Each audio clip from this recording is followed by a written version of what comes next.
समाजात होणारी चर्चा असेल. त्याच्यामुळे एका सशक्त लोकशाहीसाठी हे थोडंसं घातक आहे असा एक त्यांच्याबद्दलचा संभ्रम समाजात आपल्याला सगळ्यांना दिसतो. मंत्री पंकजा मुंडे यांच्या सुजय साहेबांच्या पत्नीने जे आत्महत्या केल्याची समजत आहे आणि सुजय साहेब जे संपर्क कक्षाच्या बाहेर आहे, घरच्यांचं म्हणणं आहे की आत्महत्या. ह्याचं उत्तर तुम्ही आता माननीय मुख्यमंत्र्यांनाच भेटून आलाय ना, त्यांनाच विचारायला लागेल ना, कारण का गृहमंत्र्यांकडूनच आपल्याला उत्तर मिळेल याचं. कारण का ही घटना जर झाली असेल तर त्याची इन्क्वायरी होईल, त्या इन्क्वायरीतूनच कळेल आपल्याला नक्की काय झालंय ते. काही सामनाच्या रोखोकमध्ये म्हटलं आहे की लोकशाही वाचवण्यासाठी निवडणुका बहिष्कार करणे हाच एक मार्ग पर्याय आहे. असं आहे की मी मगाशी म्हणले तसं की एक अस्वस्थता किंवा लोकांच्या मनामध्ये जो अविश्वास हा असा वाटतोय सगळ्यांना, तो घातक आहे. आणि त्याच्यामुळे ती एक भूमिका, एक विचार त्यांनी मांडलेला आहे आणि ह्याची चर्चा म्हणजे तो एक वर्तमानपत्रात त्यांनी त्यांचं मत मांडलेलं आहे. आणि एका सशक्त लोकशाहीमध्ये प्रत्येकाला आपलं मत मांडण्याचं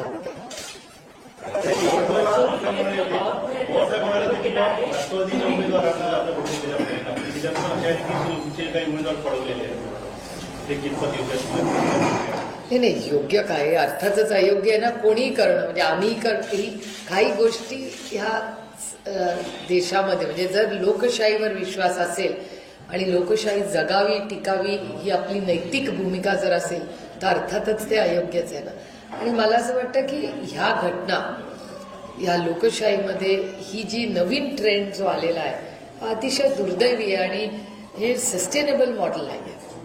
आणि राज्याच्या आणि तुमच्या आणि माझ्या ज्या स्वातंत्र्यासाठी आपल्या अनेक पिढ्यांनी योगदान केलं, एवढा इंग्रजांच्या विरोधात एवढा मोठा लढा उभा केला, त्याला 75 वर्षानंतर तडा जातोय का अशी एक भीती समाजामध्ये आणि तुमच्या ह्या प्रश्नांमधूनही जाणवते. गडचिरोलीमध्ये बावनकुळे यांनी एका प्रचार सभेत असं वक्तव्य केलं आहे की मी स्टार प्रचारक आहे, खर्चाची चिंता अजिबात करू नका, निवडणूक आयोगाला आम्ही हिशोब देऊ. त्या प्रश्नातच माझं उत्तर आहे. तुम्ही बघा, मला नागपूरला आल्यावर जे प्रश्न विचारलेत ते सगळे इलेक्शन कमिशनच्याच आजूबाजू फिरत आहेत. म्हणजे हे मला आजपर्यंत इलेक्शन कमिशनवर एवढे प्रश्न कधीच बोलेल, हेच तर चिंताजनक आहे. हेच तर मी म्हणते की जर समाजातल्या सगळ्याच घटकांना एक अविश्वास इलेक्शन कमिशनच्या बाबतीत वाटत असेल, हे घातक आहे. एका सशक्त लोकशाहीमध्ये कोणीही सत्तेमध्ये असू दे, एक लोकशाहीसाठी हे घातक आहे. अनिल बाबू देशमुख अनुपस्थित आहे आज आणि अनिल बाबू देशमुख यांच्या घरात गृहकलह सुरू आहे अशा बातम्या येत आहेत. त्यात सत्यता ते दोघंच सांगू शकतील. सलील देशमुख आणि अनिल देशमुख यांच्यात उमेदवारीवरून निवडणुकीच्या विधानसभेच्याही कलह झाला होता अशाही काही बातम्या येत आहेत. या संदर्भात तुमची माहिती काय, तुम्ही काय मध्यस्थी करणार आहात? कुछ तो लोग कहेंगे लोगों का काम है कहना. त्यामुळे अशा गोष्टी होत राहतात. मला असं वाटतं की अनेक वेळा ज्या गोष्टी घडत नाहीत त्याही कधी कधी आम्हाला बाहेर कानावर येतात. कधी त्या आमच्या बाजूनी असतात, आम्हाला आवडतात. आमच्या विरोधात असल्या तर मग त्या वाटत आहेत, किंवा विरोधकांच्या बाबतीत अशा आल्या तर आम्हाला गंमत वाटते. त्याच्यामुळे ते आपल्यावर जोपर्यंत शिकत नाही त्याच्यावर आपण ते गॉसिप असू दे, सत्य असू दे, ती मजा येते. त्याच्यामुळे ह्या गोष्टी होत राहतात. पण मी अतिशय जबाबदारीने तुम्हाला सांगू इच्छिते, एक तर अनिल बाबू पुढे प्रचाराला गेले, मी जाणार आहे. आणि दुसरं, सलील काल मला मुंबईमध्ये भेटलेही. काल एक कौटुंबिक सोहळ्यासाठी ते मुंबईला गेलेत, काल आणि आज. आणि मला असं वाटतं की घरात काय झालंय का नाही झालंय, मला असं वाटतं तो कुठल्याही म्हणजे अनिल बाबूंच्याच नाही, कुणाच्याही घरात आम्ही सगळ्यांनी जे आम्ही राजकारणात आम्हाला तो अधिकारच नाही. कारण का आम्ही लोकसेवेत आहोत. जसं अनिल बाबांनी इतकी 5-6 दशकं महाराष्ट्राची सेवा केली आहे, तसं सलीलचंही खूप मोठं योगदान राहिलेलं आहे. आणि आताही त्यांनी विधानसभा लढले, अनेक वर्ष युवक नेता म्हणून त्यांनी खूप काम केलेलं आहे. सेवा करण्याचा एक प्रांजळ प्रयत्न त्यांनी केलेला आहे. त्याच्यामुळे मला वाटत नाही की ह्याच्यात फार काही तथ्य किंवा असं. आणि या गोष्टी गॉसिप तर चालतं, थोडा उसका मजा भी सबने लेना चाहिए, क्या फरक पडता है. पण वास्तव असं आहे की आम्हाला कुणालाही जे आम्ही सार्वजनिक आयुष्यात आहोत, कोणी म्हणजे आणि सगळ्याच पक्षांचे लोक, मी माझी फ्रटर्निटी आता डिफेंड करते, आम्हाला ह्या कुठल्याच इमोशन्सचा अधिकार नाही. याचं कारण असं की आम्ही सेवेसाठी इथे आलोय. ही सेवा आहे, कोणीच कुणाला आग्रह करत नाही आणि नोबडी इज इंडिस्पेन्सिबल, हा एक आहे. आणि मला असं वाटतं सलीलवर झालेले त्याच्या कुटुंबातले संस्कार जे आहेत त्याच्यामध्ये सलीलच्या मनात एक गोष्ट नक्कीच आहे की पहिला देश, मग राज्य, मग पक्ष आणि त्याच्यानंतर कुटुंब. त्याच्यामुळे हा काही मनातून तुम्ही विचार काढूनच टाका, तुम्हाला तो प्रचारात लवकरच दिसेल. त्याच्यामुळे ह्या ज्या गोष्टी वर्तमानपत्रात येतात वगैरे सूत्र, तर या गोष्टी चालू असतात, कधी कधी येत राहतात. फारसं त्याला महत्त्व देऊ नका. कारण मला असं वाटतं आत्ता ह्या भागाचा विकास, महाराष्ट्रावरची आव्हानं, आज महाराष्ट्रात दर 3 तासाला एक आत्महत्या होते. हा माझा डेटा नाही आहे, महाराष्ट्र सरकारचे मंत्री माननीय मकरंद पाटीलचं ऑफिशियल स्टेटमेंट आहे. त्याचबरोबर महाराष्ट्राची जी ग्रोथ आहे त्याच्यामध्ये ज्याला FRPM ॲक्ट म्हणतात, फिस्कल डेफिसिट मॅनेजमेंट, त्याच्यामधली गॅप वाढलेली आहे. आणि महाराष्ट्राची आर्थिक परिस्थिती म्हणत नाही आहे, भारत सरकार आणि महाराष्ट्र सरकारचा डेटा सांगतो. त्यामुळे अनेक अशी मोठी आव्हानं राज्याच्या आणि देशाच्या समोर आहेत. आणि अनिल बाबू तर आपल्याला सगळ्यांनाच ज्येष्ठ आहेतच, पण सलीलकडून माझ्या खूप अपेक्षा आहेत.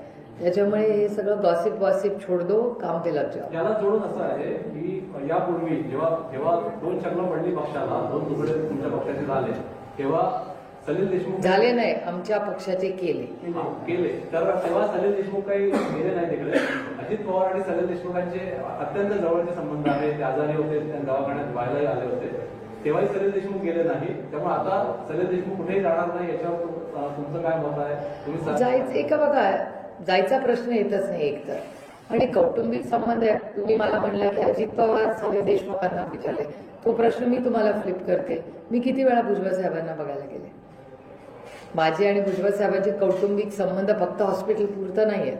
आणि राष्ट्रवादी काँग्रेस पक्षाचे जेव्हा आमच्या पक्षाचे 2 तुकडे अयोग्यपणे केले गेले, केस अजूनही चालू आहे कोर्टामध्ये, आम्हाला तारीख मिळत नाही, कागदपत्र आमची पूर्ण आहेत.